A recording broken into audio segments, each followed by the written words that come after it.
In the name of the God whose mercy is profound, whose kindness is everlasting.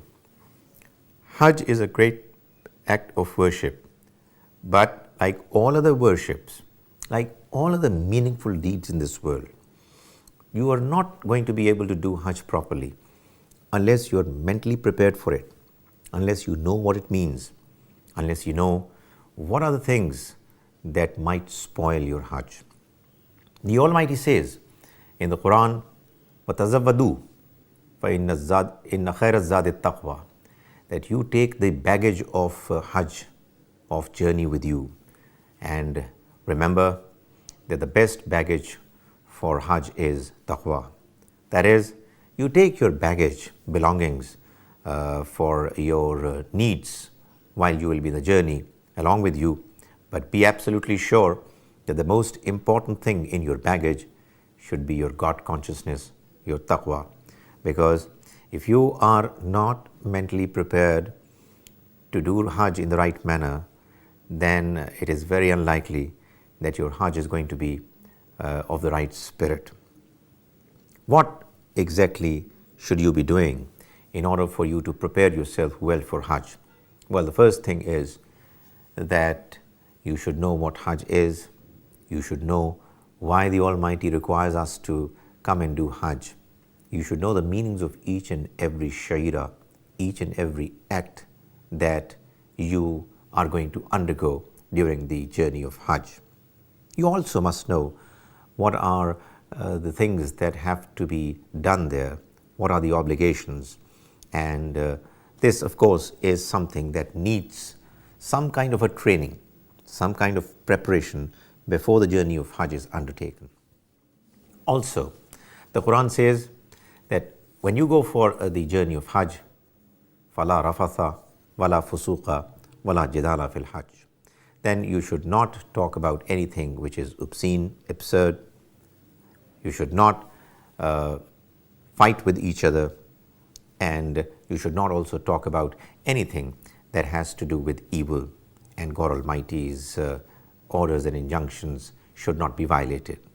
So this mental preparation should give you a reason to actually be mentally more strong in ensuring that you do not get indulged during these few days of journey of Hajj in anything which is undesirable.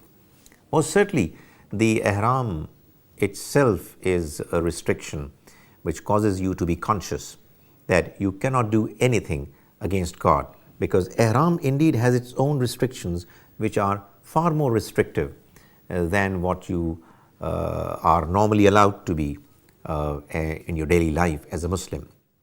But the fact of the matter is that because you go to a different place, because many of us do not know the language, because the climatic conditions are much different. The Arabian Peninsula, generally speaking, is much more hot, because there are a large number of people who come to do Hajj, and there are people who are very different from you.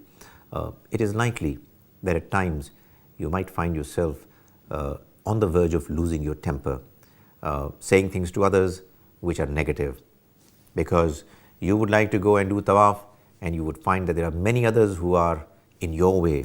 You would like to kiss the black stone, but there are many people who would deprive you as if to kiss the stone because, of course, of the rush of the number of people. So that one should be mentally prepared to not react to those situations. At times it can happen that because of the stress of the conditions, you might feel inclined to say a few harsh words, which most certainly should not be done. And if at all it is done, the Almighty should be approached for Him to forgive you. So it's important that while you are in the journey of Hajj, you do not say anything, you do not do anything which causes people to be in any kind of pain and difficulty because of you. Also, during the stay at Mina, it is very likely, because you've got plenty of time, because Mina and its conditions are actually meant to ensure that you are in a state of jihad. You may start talking about things which are vain, undesirable, worldly matters, things of the nature that really do not bring you close to the Almighty. So that all the time during the 5 days of Hajj, one must try to focus on remembering God and talking to each other about things which are useful from the point of view of religion, from the point of view of the betterment of the Muslim Ummah, rather than to talk about things which are negative, things which are undesirable. May the Almighty enable all the Muslims to do Hajj. May He enable them to do the Hajj in the best possible manner. And may He enable us to take the spirit of Hajj back to our respective places and to practice Islam in the best possible manner.